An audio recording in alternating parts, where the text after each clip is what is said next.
जय हिंद दोस्तों, जियो स्टडी के यूट्यूब चैनल में आप सभी का स्वागत है। गया यारों में आज के डेट में जीडी का एग्जाम हो रखी है दोस्तों, और जो भी विद्यार्थी जीडी का एग्जाम दिए हैं वो जल्दी से अपना क्वेश्चन पेपर निकाल करके और अपना आंसर मिला ले, ताकि आपको पता चल सके दोस्तों कि कौन सी आंसर सही है, कौन सी आंसर गलत है और आपका कितना सही या कितना गलत हुआ दोस्तों। तो बिना समय गवाए हुए चलिए जल्दी से बढ़ते हैं, आज की क्वेश्चन पेपर को देख लेते हैं, जिसमें पहला प्रश्न बोला जा रहा है कि अक्षरधाम मंदिर किस राज्य में स्थित है। तो यदि आपने इसका आंसर गुजरात लगाया दोस्तों तो आपका बिल्कुल सही है। चलिए दूसरे आंसर क्वेश्चन की तरफ बढ़ते हैं। भारत की सबसे बड़ी कृषि नहर का नाम बताओ। तो कृषि नहर में यदि आपने लगाया है इंदिरा गांधी नहर, ऑप्शन ए, तो आपका बिल्कुल सही है दोस्तों। चलिए नेक्स्ट क्वेश्चन की तरफ बढ़ते हैं। जल्दी से आप लोग सारा क्वेश्चन पेपर को मिला लीजिए। अगर आपको सॉल्यूशन में भी कहीं दिक्कत होती है तो तुरंत आपको इसके बाद वीडियो बना करके भेजेंगे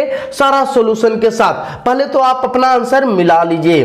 चलिए देखिएगा ध्यान से, यह क्वेश्चन में बोला जा रहा है कि निम्न में से छत्तीसगढ़ की राजधानी कहां है। तो छत्तीसगढ़ की राजधानी रायपुर है दोस्तों। अगली क्वेश्चन कहता है कि भारत का सबसे अधिक जनसंख्या वाला राज्य कौन सा है। तो इसका सही आंसर होगा उत्तर प्रदेश, ऑप्शन बी।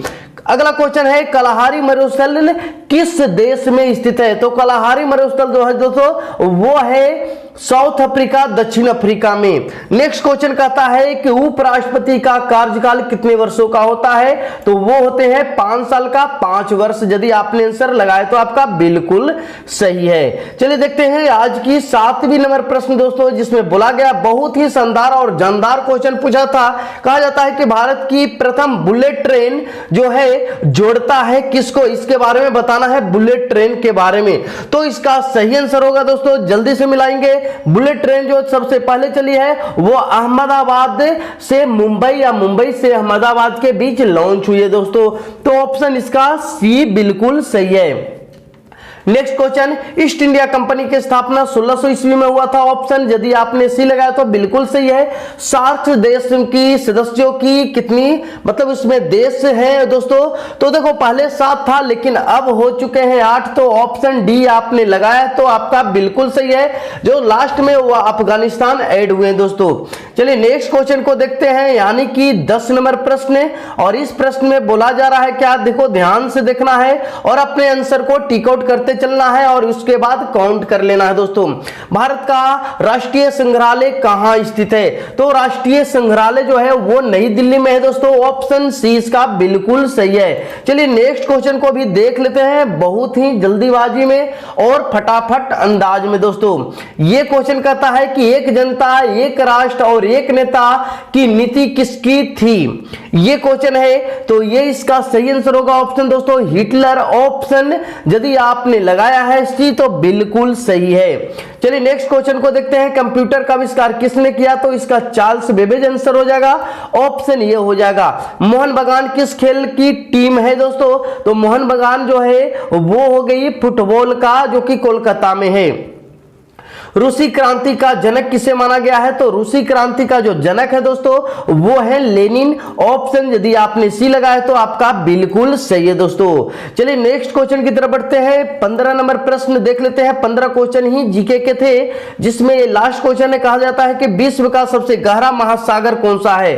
तो विश्व का सबसे गहरा महासागर जो हो गया वो प्रशांत महासागर हो गया दोस्तों।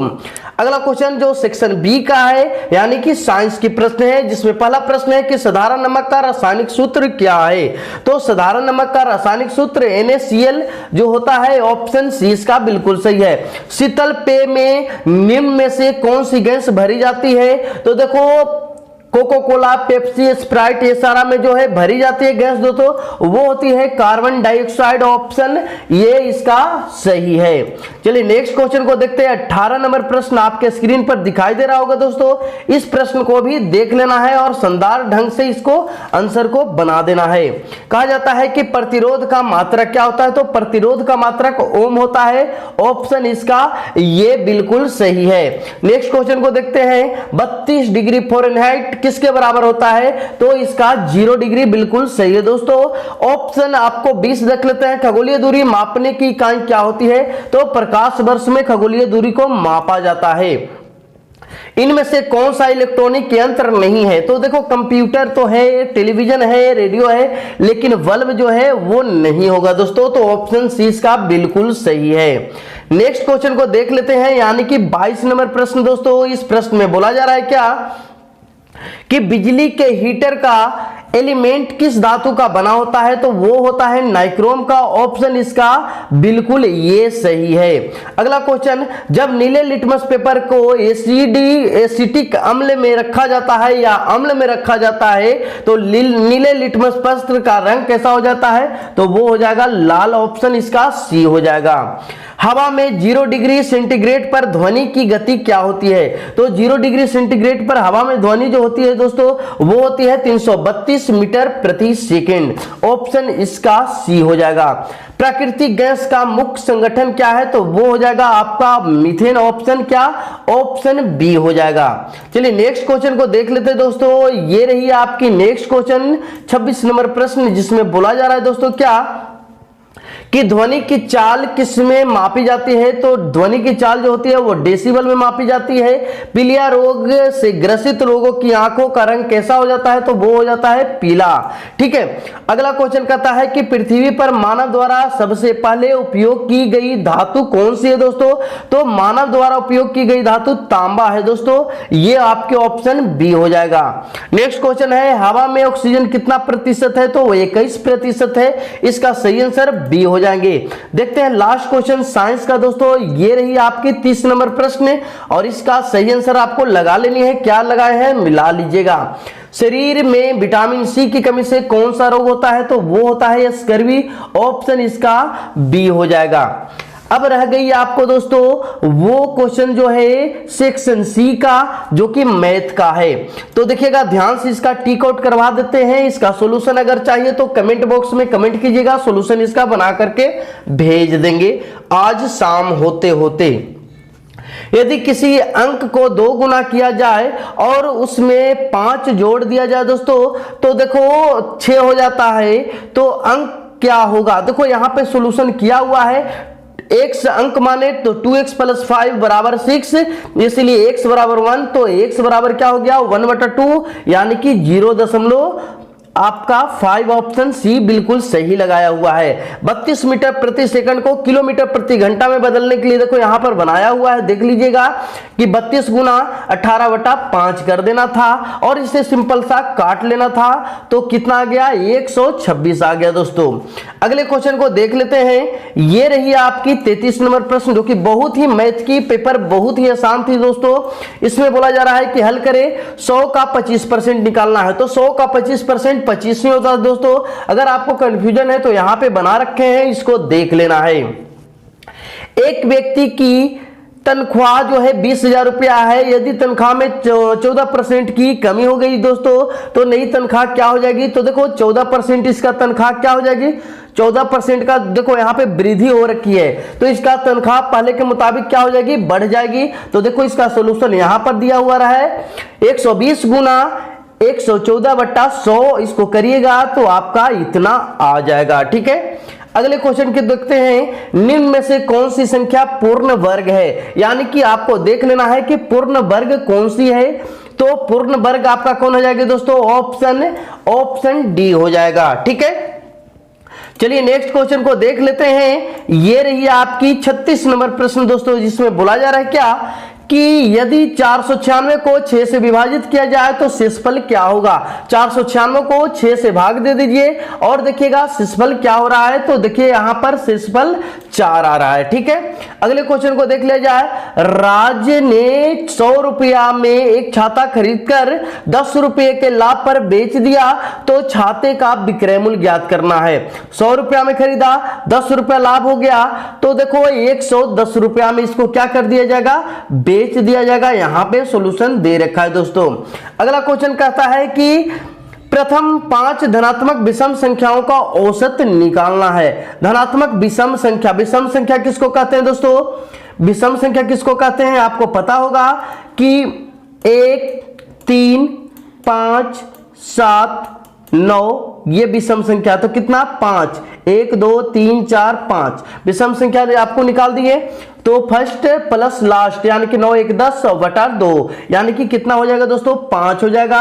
ऑप्शन डी लिखा हुआ है यहाँ पे, ऑप्शन डी यदि आपने लगाया तो बिल्कुल सही है दोस्तों।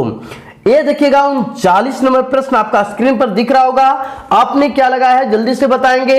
कहता है साधारण ब्याज पर 5% की दर से एक धनराशि 4 वर्ष में इतना रुपया हो जाता है, यानी कि 900 रुपया हो जाता है, तो धनराशि निकाल देनी है। देखो ब्याज दे रखा है, आपका दर दे रखा है, समय दे रखा है, आपको पी का वैल्यू निकाल लीजिए। पी बराबर होता है तो ये सही बराबर पीआरटी बटा 100 पे रखेंगे, 750 रुपया क्या हुआ धनराशि आपको निकाल देनी है।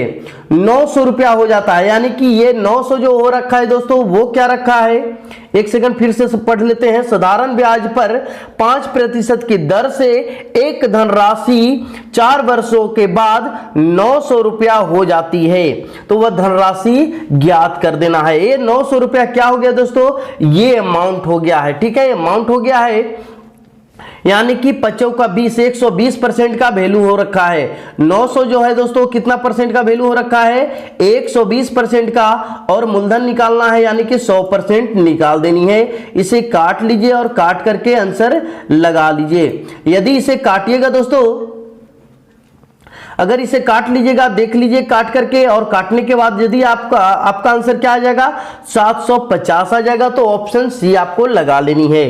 एक समकोण त्रिभुज का लंब दे रखा है 8 सेंटीमीटर और उसका क्षेत्रफल दे रखा है 20 सेंटीमीटर, तो आधार निकाल देनी है।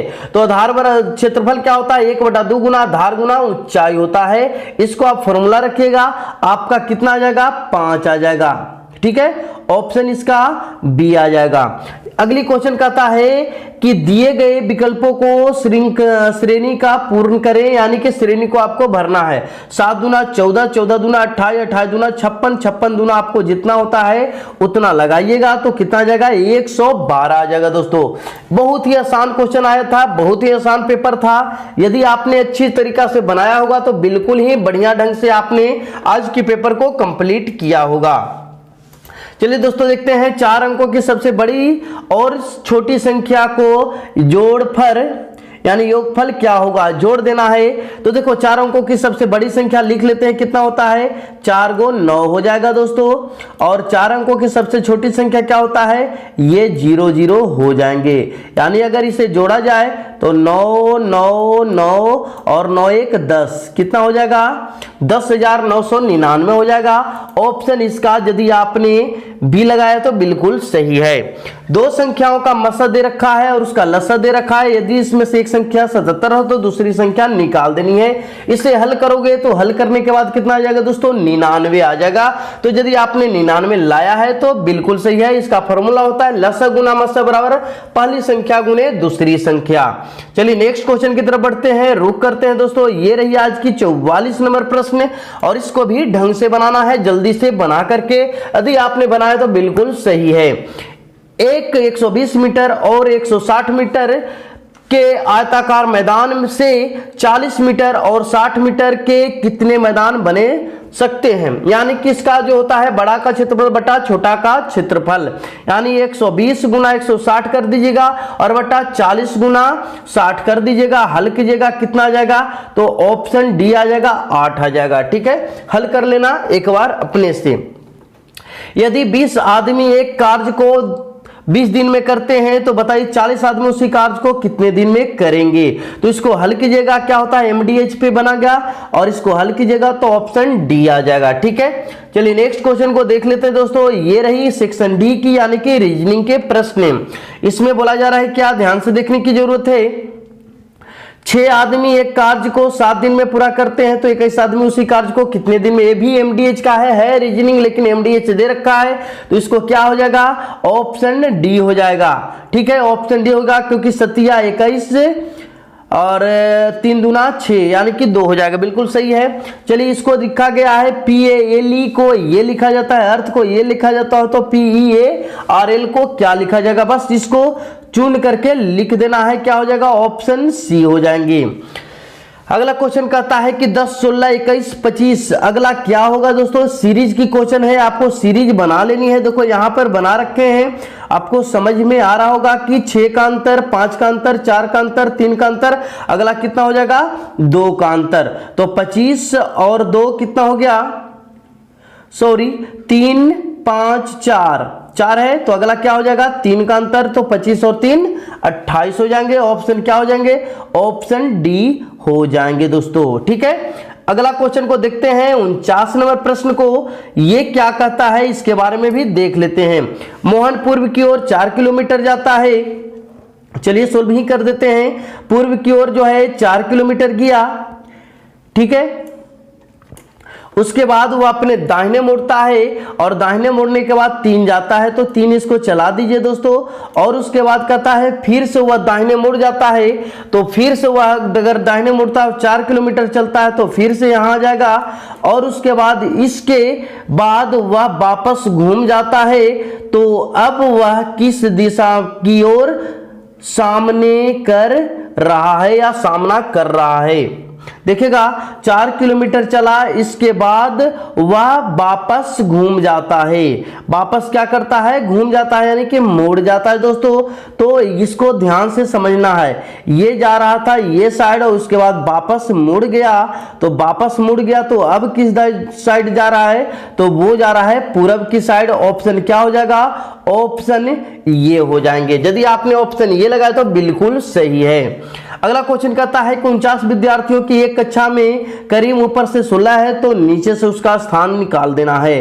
तो देखो एक ही व्यक्ति को 2 बार गिनना है, तो 50 हो जाएगा। 49 एक 50 और माइनस कर दो 16, तो घटा दोगे इसको कितना आ जाएगा 4 आ जाएगा। यहाँ 4 में से गया 3 आ जाएगा, कितना 34 आ जाएगा, यानी कि ऑप्शन इसका ये हो जाएगा।